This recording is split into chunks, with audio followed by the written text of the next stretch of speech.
사료에 결핍된 영양분들을 보충을 해주기 위해서 영양제를 투여를 하게 되는데,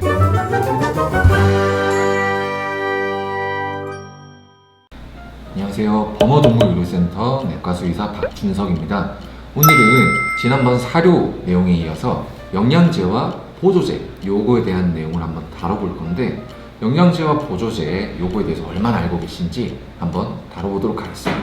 첫 번째, 영양제, 보조제 같은 내용이냐? 엄격히 말하면 사실 같은 내용이죠.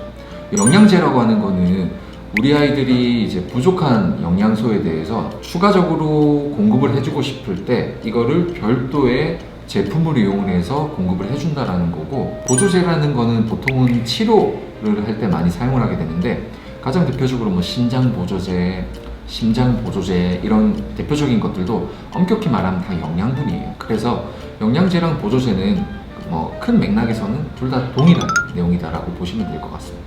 그래서 사료에 결핍된 영양분들을 보충을 해주기 위해서 영양제를 투여를 하게 되는데, 사람 같은 경우에는 삼시세끼 다양한 것들을 먹죠. 아침에는 밥을 먹었으면 점심에는 뭐 고기를 먹는다던가, 그걸 먹을 때 이제 다양한 것들을 섭취를 하다 보니까 그 속에서 이제 많은 영양분들을 섭취를 하고 영양분들이 부족할 일이 잘 없어요. 근데 강아지 같은 경우엔, 고양이 같은 경우에도 마찬가지로 먹는 게 거의 사료죠. 사료에 추가적으로 간식 같은 그런 것들을 먹게 되는데, 그럼 많은 보호자분들께서 나는 이렇게 다양한 것들을 먹는데 얘는 지금 먹고 있는 게 사료밖에 안 되는데 혹시 영양분이 부족하지 않은가? 라고 생각을 하고 이것저것 급여를 하시고 싶어 하십니다. 최근에는 사료가 정말 많이 발전을 했기 때문에 영양학적으로 굉장히 균형이 잡혀 있어요.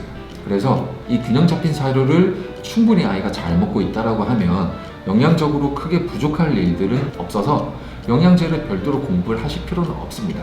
하지만 우리 아이가 다리가 좋지 않은 포메라니안이다, 혹은 선천적인 심장 질병을 가지고 있다, 혹은 고양인데 페르시안이나 엑조틱 이런 품종들은 선천적으로 콩팥이 좋지 않은 그런 품종들이 있기 때문에 이런 아이들을 키우는 보호자분들이다라고 하면 기존에 먹고 있는 사료의 영양분으로는 부족할 수 있으니 영양분들을 추가로 공급을 하시면 좋은데, 영양제를 공급을 하실 때 항상 기억하셔야 되는 거는 과유불급.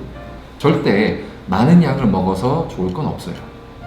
항상 적절한, 특히 제품에 적혀 있는 그 용량대로 맞춰서 먹이고 5가지, 6가지, 7가지 이렇게까지 많이 먹일 필요는 없다 라는 거를 꼭 기억을 하셔야 돼요. 과거 이야기를 하자면, 과거 미국의 1970년도에는 사료회사에서 고양이에서 타우린이 부족하면 질병이 일어나는 걸 모르고 있다 보니까 많은 고양이들이 타우린이 결핍이 된 사료를 먹고 DCM이라고 하는 확장성 심근병증을 앓게 됐는데, 이런 내용들을 나중에는 알고 난 뒤에 고양이가 타우린이 반드시 필요하구나, 영양학적인 그런 데이터들을 가지고 사료에 타우린을 첨가를 하고 난 뒤부터는 이제 그런 질병들이 발생을 하지 않았습니다.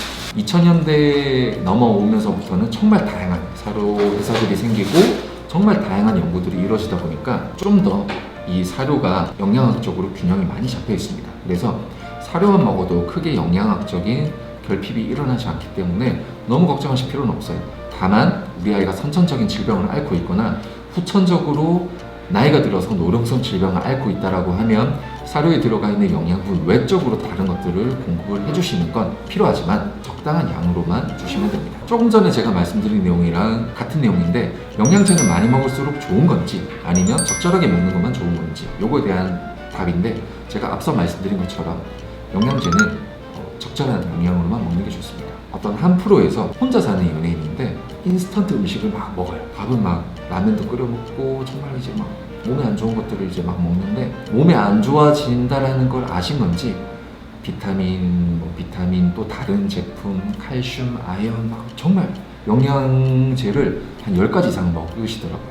정말 그렇게까지 먹을 필요가 있을까? 내가 지금 먹고 있는 식단이 균형이 잡혀 있는 식단이다라고 하면 이렇게까지 먹을 필요가 없는데 왜 그렇게까지 영양제를 과하게 먹어야 될까? 이거를 내가 키우고 있는 반려동물한테 그대로 빗대어보면 내가 먹이고 있는 사료 자체가 영양학적으로 전혀 문제가 없다라고 하면 그냥 적절하게만 먹이시면 돼요. 특히 수용성 비타민인 BC 같은 경우에는 좀 많이 먹는다 하더라도 소변으로 다 배설이 되는데, 비타민 A, D, E, K처럼 지용성인 비타민들은 체내에 다 축적이 됩니다. 특히나 이제 무기질들은 한번 축적이 되면 잘 빠지지 않는 경우들이 많아서 이런 영양제들을 과하게 먹다 보면 나중에 과해서 생기는 여러 가지 질병들이 오히려 발생을 할 수가 있어요.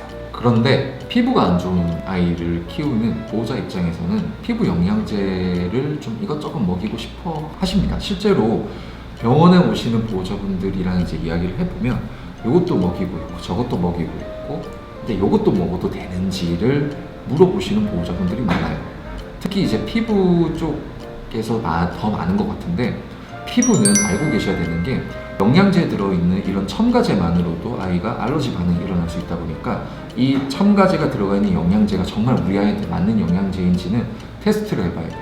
한 번에 한 가지의 영양제를 먹이지 않고 한 번에 세 가지, 네 가지를 먹이다 보면 어느 영양제에서 알러지 반응이 일어나는지를 알 수가 없다 보니까 한 번에 하나씩만 해보고 알러지 반응이 일어나지 않는 피부 영양제가 우리 아이한테 가장 잘 맞는 영양제다 라는 거를 꼭 기억을 하셔야 돼요. 그래서 영양제는 꼭 한 번에 하나씩, 그리고 너무 많을 필요는 없습니다. 병원에서 많이 권하고 있는 보조제가 있다면 아무래도 이제 제가 주로 보는 환자들이 내과 쪽 환자들이 많다 보니까 그쪽에 맞춰서 저는 많이 권해드립니다.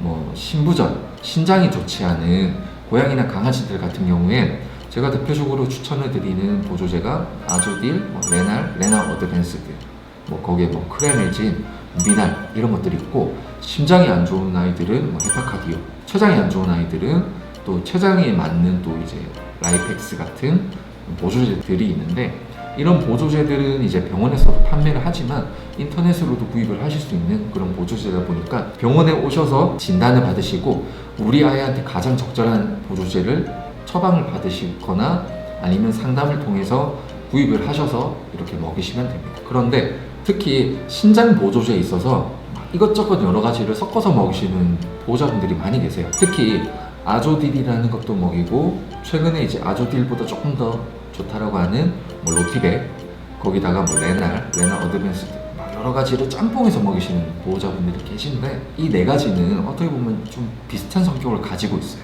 프로바이오틱스라고 하는 유산균을 가지고 있어서 장에 들어가서 나쁜 세균들이 증식하는 것을 막아주고, 이 나쁜 세균들로 인해서 발생하는 안 좋은 암모니아 같은 것들이 좀 덜 생기게 만들어주는 그런 작용을 가지고 있고, 두 번째 프리바이오틱이라고 해서 섬유소죠.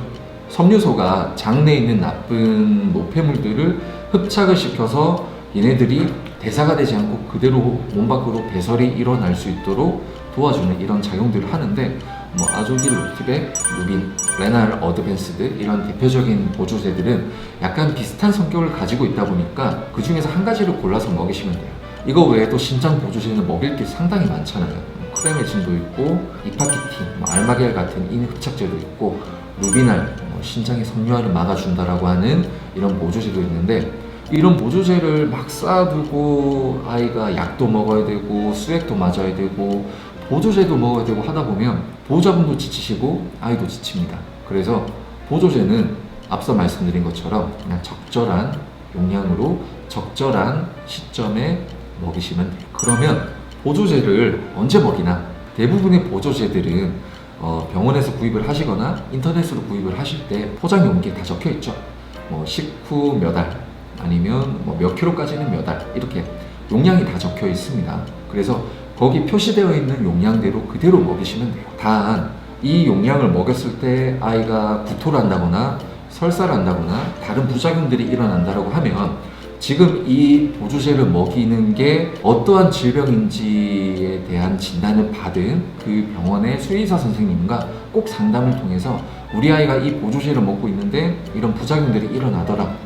그러면 어떻게 해야 되는지 그거를 한번 상담을 다시 받으시고 용량을 조절을 하고 횟수를 조절을 하고 이런 것들을 상담을 꼭 받으셔야 됩니다. 보조제라고 해서 가볍게만 여기시면 안 돼요. 종이 한 장 차이로 보조제가 많은 실험들을 통해서 효과가 증명이 되면 약이 되는 거고, 효과가 증명이 되지 않으면 보조제가 되는 것처럼 보조제와 약은 어떻게 보면 굉장히 밀접한 관계고, 조금만 넘어가면 약의 영역이 되고 약이 조금만 퇴보를 해버리면 보조제의 영역이 돼버리듯이 보조제 자체도 생각보다는 전문성을 가진 하나의 상품이다 보니까 너무 쉽게만 생각하시면 안 돼요.